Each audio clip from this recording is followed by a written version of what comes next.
आने वाले दिनों, महीनों और वर्षों में जो भी परिस्थितियां आएं, उनमें संप्रभुता और शांति जीतने के लिए हमें तैयार रहना होगा। सरकार ट्रंप की भी ने कहा है कि वह वेनेजुएला में मादुरो सरकार के खिलाफ पूरी ताकत लगाएगी। यह घोषणा आज व्हाइट हाउस की प्रवक्ता कैरोलिन लेवी द्वारा उस समारोह के दौरान की गई जो लगभग हर दिन होता है। वेनेजुएला पर राष्ट्रपति ट्रंप हमेशा स्पष्ट और लगातार रहे हैं। वह नशे की बाढ़ रोकने और जिम्मेदारों को न्याय दिलाने के लिए अमेरिकी शक्ति के हर तत्व का इस्तेमाल करने को तैयार हैं। मादुरो शासन वेनेजुएला की वैध सरकार नहीं है, यह एक नार्को आतंकी गिरोह है और मादुरो इस प्रशासन की राय में वैध राष्ट्रपति नहीं है। वह इस गिरोह का भगोड़ा सरगना है जिसे अमेरिका में नशे की तस्करी के आरोप में दोषी ठहराया गया है।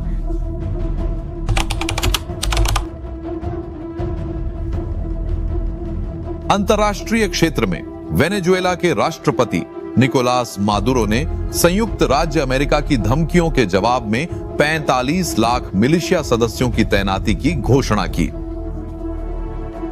मैं जिस शांति योजना के बारे में बता रहा हूं, उसमें सब कुछ पूरे क्षेत्र में और अलग अलग सेक्टरों में सभी मिलिशिया क्षमताओं को तैनात करना और बोलिवेरियन नेशनल मिलिशिया की क्षमता स्थापित करना।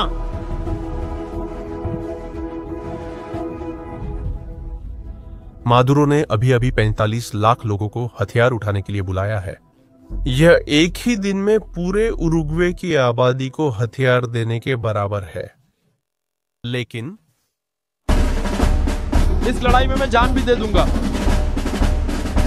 ठीक है, वेनेजुएला में युद्ध है, यहाँ हम मंच पर जा रहे हैं। सैनिक होने के अलावा कुछ और नहीं रहा है। यह बुलावा यूं ही नहीं आया था।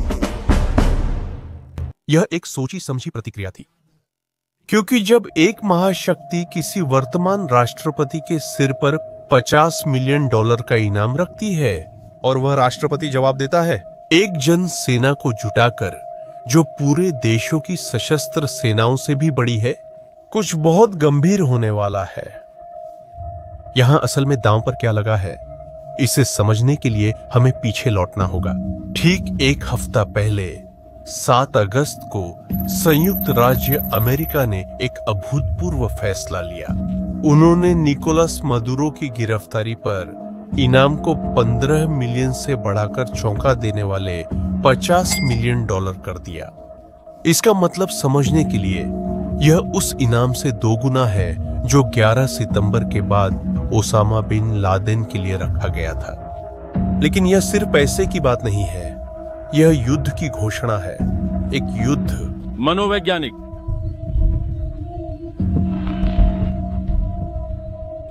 ऐसा है जैसे अमेरिका कह रहा हो कि यह आदमी अब कोई राष्ट्राध्यक्ष नहीं है, यह एक वांछित अपराधी है। और जब आप किसी से राष्ट्रपति का दर्जा छीन लेते हैं तो उसकी राजनयिक प्रतिरक्षा भी छीन लेते हैं, यानी यह किसी भी सैन्य कार्रवाई का मार्ग खोलता है। अमेरिकी अटॉर्नी जनरल पामेला बॉन्डी ने कुछ दिनों बाद ऑपरेशन के नतीजों की घोषणा करते हुए कोई भी विवरण छोड़ने में कंजूसी नहीं की। एक प्रेस कॉन्फ्रेंस में जो किसी ऑपरेशन के अंत जैसी लग रही थी, माफिया के खिलाफ उन्होंने खुलासा किया कि वेनेजुएला के राष्ट्रपति से जुड़े $700 मिलियन से अधिक की संपत्ति जब्त की जा चुकी है। सूची में 2 निजी जेट, 9 लग्जरी वाहन, फ्लोरिडा और डोमिनिकन रिपब्लिक में हवेलियां, घोड़े का फार्म और लाखों की ज्वेलरी शामिल है। क्या आप जानना चाहते हैं कि और भी परेशान करने वाली बात क्या है? उन्होंने 30 टन कोकीन जब्त की और उस पदार्थ का एक हिस्सा फेंटानिल के साथ मिला हुआ था, जो एक ओपियोइड है और हर साल 70,000 से ज्यादा अमेरिकियों की जान लेता है। संयुक्त राज्य अमेरिका मादुरो को सिर्फ तानाशाही राष्ट्रपति नहीं, बल्कि कार्टेल डेल सोल्स के सर्वोच्च प्रमुख के रूप में भी देखता है। यह नाम वेनेजुएला के जनरलों के सुनहरे प्रतीकों की ओर इशारा करता है। अमेरिकी सरकार के लिए वेनेजुएला की खुद की सरकार एक आपराधिक संगठन में बदल गई है और आरोप बहुत स्पष्ट है। नशीली दवाओं की तस्करी की साजिश, अमेरिकी क्षेत्र में कोकीन का आयात, अंतरराष्ट्रीय कोकीन तस्करी के नेटवर्क में हवाई और समुद्री मार्गों के माध्यम से यह बहुत महत्वपूर्ण है। नशा तस्कर वेनेजुएला के बंदरगाहों से यूरोप ड्रग्स भेजने लगे। पड़ोसी देश से भी कोकीन की बड़ी खेपें मध्य अमेरिका भेजी जाती हैं। ड्रग्स को सिनालोआ जैसे मैक्सिकन कार्टेल्स लेते हैं और अमेरिका में बेचते हैं। ड्रग्स तस्करी आसान करने को सैन्य हथियारों का इस्तेमाल होता है और इस लंबी सूची के साथ कानूनी तौर पर चीजें काफी बदल जाती हैं। ऐसा इसलिए है क्योंकि जब किसी राष्ट्राध्यक्ष पर औपचारिक रूप से आतंकवाद और नशीली दवाओं की तस्करी का आरोप लगाया जाता है तो वह पारंपरिक राजनयिक छूट खो देता है। अंतरराष्ट्रीय नियम जो कार्यरत राष्ट्रपतियों की सुरक्षा करते हैं वे आतंकवादी संगठनों के नेताओं पर लागू नहीं होते। यह एक कानूनी रणनीति है जो वेनेजुएला की राजनीतिक सरकार को एक अंतरराष्ट्रीय आपराधिक संगठन में बदल देती है और यह वर्गीकरण उन कार्रवाइयों के लिए रास्ता खोलता है जो अब तक अकल्पनीय थी। लेकिन मादुरो इस खेल को अच्छी तरह जानते हैं। उन्होंने क्यूबा, उत्तर कोरिया और उन सभी शासन व्यवस्थाओं का अतीत पढ़ा है जो दशकों तक संयुक्त राज्य अमेरिका का विरोध करते रहे। और शुरू में उनकी पहली प्रतिक्रिया वही थी जो आप किसी ऐसे व्यक्ति से उम्मीद करेंगे जो सीधे खतरे में हो। जब उन्हें पता चला कि संयुक्त राज्य अमेरिका ने क्षेत्र में सैन्य अभियान तेज कर दिए हैं, ड्रोन और विमान Puerto Rico, Panama, Colombia, Bahamas और एंटिल्स के ठिकानों पर भेजे हैं, तो मादुरो गायब हो गए। उन्हें कराकास के एक उच्च सुरक्षा बंकर में ले जाया गया। वह अब तक आदमी जो हमेशा सबके सामने रहता था अचानक गायब हो गया। लेकिन यहां है जो कोई उम्मीद नहीं कर रहा था। यह उसका अंतिम जवाब नहीं था। कुछ दिनों तक स्थिति का विश्लेषण करने के बाद, इनाम को $50 मिलियन तक बढ़ते हुए देखने के बाद, अमेरिकी सैन्य दबाव के बढ़ने का एहसास होने के बाद मादुरो ने एक ऐसा फैसला लिया जिसने उसके सबसे करीबी सलाहकारों को भी चौंका दिया। छिपे रहने के बजाय, पर्दे के पीछे बातचीत करने की कोशिश करने के बजाय उसने ठीक इसका उल्टा किया। वह बंकर से बाहर आया, राष्ट्रीय टेलीविजन पर दिखाई दिया और एक व्यक्तिगत खतरे को राष्ट्रीय खतरे में बदल दिया। उसने लाखों वेनेजुएलाई नागरिकों को मिलिशिया के रूप में हथियार उठाने के लिए बुलाया, हमले के लिए नहीं बल्कि बचाव के लिए। रणनीति सरल है, संघर्ष को राष्ट्रीय स्तर पर ले जाना। अब यह सिर्फ संयुक्त राज्य अमेरिका बनाम निकोलास मादुरो नहीं जो बंकर में छिपा है, बल्कि अमेरिका बनाम वेनेजुएला की जनता है जो सड़कों पर हथियारबंद है। अगर अमेरिकी सरकार सैन्य कार्रवाई करना चाहती है तो यह किसी घिरे हुए नेता के खिलाफ सर्जिकल ऑपरेशन नहीं होगा, बल्कि यह लाखों आम नागरिकों के खिलाफ एक बड़े पैमाने पर आक्रमण होगा जो लड़ने के लिए तैयार है। और यही समस्या है। यह पहली बार नहीं है कि वेनेजुएला में ऐसा कुछ हुआ है। यह कहानी अप्रैल 2002 में शुरू हुई थी जब जनरलों ने ह्यूगो चावेज को एक त्वरित सैन्य तख्तापलट में हटाने की कोशिश की थी। 48 घंटे तक चावेज गायब रहे। उस समय अंतरिम सरकार को अमेरिकी मान्यता ने एक ऐसी दुश्मनी की शुरुआत की जो आज तक जारी है। चावेज आखिरकार वापस क्यों लौटे? वेनेजुएला में एक तख्तापलट, किसी हताश व्यक्ति के सपने, लेकिन एक ठोस हकीकत है नागरिक सैन्य एकता में और एक सशस्त्र बल है जो इस संविधान और उस प्रक्रिया की रक्षा करने के लिए तैयार है जिसे क्रांतिकारी सरकार वैध रूप से आगे बढ़ा रही है। और जब वह लौटा तो उसने एक ऐसा सबक सीखा जिसे वह कभी नहीं भूलेगा। वह पारंपरिक सेना पर पूरी तरह भरोसा नहीं कर सकता। जनरल्स की अपनी महत्वाकांक्षाएं होती हैं, सैनिक अपने लोगों पर गोली चलाने में हिचकते हैं, लेकिन एक नागरिक मिलिशिया जिसकी अपनी विचारधारा हो और जो प्रेरित हो तो वो अंत तक लड़ती है। बोलिवेरियन नेशनल मिलिशिया आधिकारिक रूप से 2008 में बनी थी, लेकिन उसकी आत्मा तो 9 अप्रैल की 48 घंटों में जन्मी थी। और इसी के साथ चावेज ने सिविल मिलिट्री यूनियन की अवधारणा बनाई, सशस्त्र नागरिकों को पेशेवर सैनिकों के साथ मिलाना, हर मोहल्ले, फैक्ट्री और ग्रामीण समुदाय तक पहुंचने वाला नेटवर्क बनाना। आधिकारिक रूप से वे बोलिवेरियन नेशनल आर्म्स फोर्स के रिजर्विस्ट हैं, लेकिन असल में वे शासन की आंखें और कान हैं।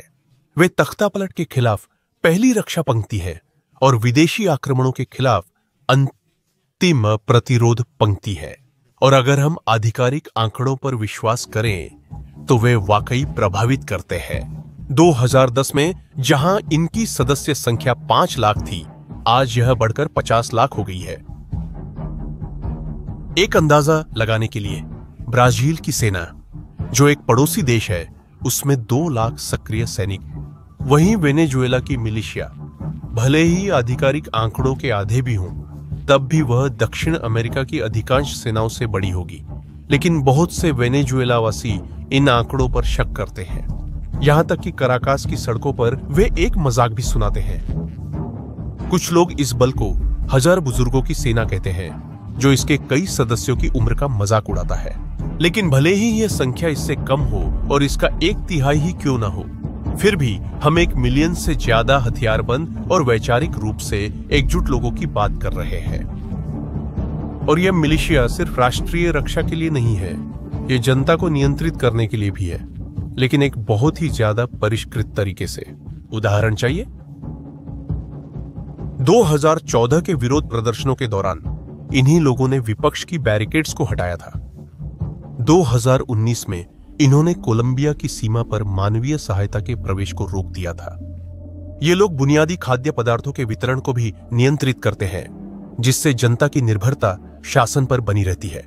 यानी जब भी शासन को सड़कों पर ताकत दिखाने की जरूरत होती है तो मिलिशिया सामने आ जाती है।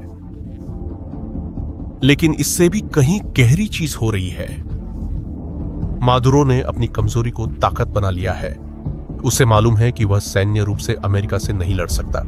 रुकिए और सोचिए, 3 अमेरिकी विध्वंसक और 4000 मरीन कैरिबियन पहुंचे। यह पूरी वेनेजुएला की सेना से भी ज्यादा ताकतवर है। संयुक्त राज्य अमेरिका और वेनेजुएला के बीच एक पारंपरिक युद्ध कुछ ही घंटों में खत्म हो जाएगा। और नतीजा, अच्छा, वह तो पहले से ही तय होगा। मदुरो जानता है कि उसकी कोई संभावना नहीं है और इसी वजह से वह पारंपरिक युद्ध के लिए तैयारी नहीं कर रहा है। वह एक लंबी और खूनी जनयुद्ध के लिए तैयारी कर रहा है। वह प्रकार का युद्ध जिसका सामना अमेरिकियों ने वियतनाम, इराक और अफगानिस्तान में किया था। अब अमेरिकी सरकार एक भयानक दुविधा का सामना कर रही है। ऐसा इसलिए क्योंकि इस तरह का ऑपरेशन भले ही सीमित हो, लाखों शहरी गुरिल्लाओं के खिलाफ एक लंबा कब्जा बन सकता है। कल्पना कीजिए सुर्खियां। संयुक्त राज्य अमेरिका ने लैटिन अमेरिकी देश पर हमला किया। हजारों नागरिक मारे गए, लाखों शरणार्थी। राजनीतिक लागत विनाशकारी होगी, आर्थिक लागत आसमान छूने वाली होगी। मादुरो को यह पता है। उसके रणनीतिकारों ने पिछले 50 वर्षों के सभी अमेरिकी युद्धों का अध्ययन किया है। वे जानते हैं कि लंबे युद्ध सभी पक्षों के लिए कितनी कठिनाइयां लाते हैं। इस रणनीति का एक नाम भी है, क्यूबन मॉडल। ऐसा इसलिए है क्योंकि क्यूबा ने 60 साल तक संयुक्त राज्य अमेरिका का सामना करते हुए उसी फॉर्मूले का इस्तेमाल किया। मजबूत सुरक्षा तंत्र, संगठित जनता और प्रतिद्वंद्वी महाशक्तियों का समर्थन। वेनेजुएला बस इसी मैन्युअल की नकल कर रहा है। एम, मादुरो द्वारा से 45 लाख मिलिशिया को बुलाना ठीक यही है। क्यूबाई मॉडल लागू करना, वह अपने खिलाफ व्यक्तिगत खतरे को पूरे वेनेजुएला की जनता के खिलाफ खतरे में बदलने की कोशिश कर रहा है। लेकिन जब मादुरो मिलिशिया को जुटा रहे हैं, 30 टन कोकीन पकड़ी गई। जब वह राष्ट्रीय रक्षा की बात करता है, 700 मिलियन की संपत्ति जब्त कर ली गई। और इसी दौरान 2 करोड़ वेनेजुएलावासी गरीबी में जी रहे हैं। 80 लाख देश छोड़ चुके हैं और उसके विरोधियों का पीछा किया जा रहा है। इस विस्फोटक हालात के सामने वेनेजुएला के लिए 3 संभावित रास्ते खुलते हैं। पहला रास्ता, जिसे विश्लेषकों ने सबसे संभावित बताया है, यह गतिरोध सालों से चला आ रहा है। लोग लगातार परेशान हैं, लेकिन कुछ भी हल नहीं हो रहा है। क्यूबा की तरह मादुरो चीनी और रूसी समर्थन से सत्ता में है, जबकि अर्थव्यवस्था धीरे धीरे बिगड़ती है। दूसरा, आंतरिक दबाव शासन को तोड़ सकता है। जनरल्स तय कर सकते हैं कि मादुरो अब समस्या है। यहां खुद चाविस्ता सैन्य नेतृत्व उसे सत्ता से हटाने का फैसला कर सकता है, ताकि वे अपनी खुद की जान बचा सके। यह एक आंतरिक तख्ता पलट होगा। यह विपक्ष नहीं, उसके सहयोगी करेंगे, जो अब अंतर्राष्ट्रीय अपराधी नहीं बनना चाहते। और तीसरा, और यह सबसे खतरनाक है, कोई आकस्मिक घटना ऐसा संघर्ष भड़का सकती है जिसे वास्तव में कोई नहीं चाहता। जैसा कि आप देख सकते हैं, कैरिबियन में अमेरिकी जहाजों की यह मौजूदगी लाखों मिलिशिया सदस्यों की तैनाती के साथ एक बहुत ही खतरनाक स्थिति पैदा करती है। कोई भी गलत आकलन विनाशकारी परिणाम ला सकता है। अब मैं आपकी राय जानना चाहता हूं, आपको क्या लगता है कि क्या होने वाला है? क्या आपको लगता है अमेरिका सैन्य कार्रवाई करेगा या सिर्फ आर्थिक और कूटनीतिक दबाव बनाए रखेगा? अपनी राय टिप्पणियों में बताएं।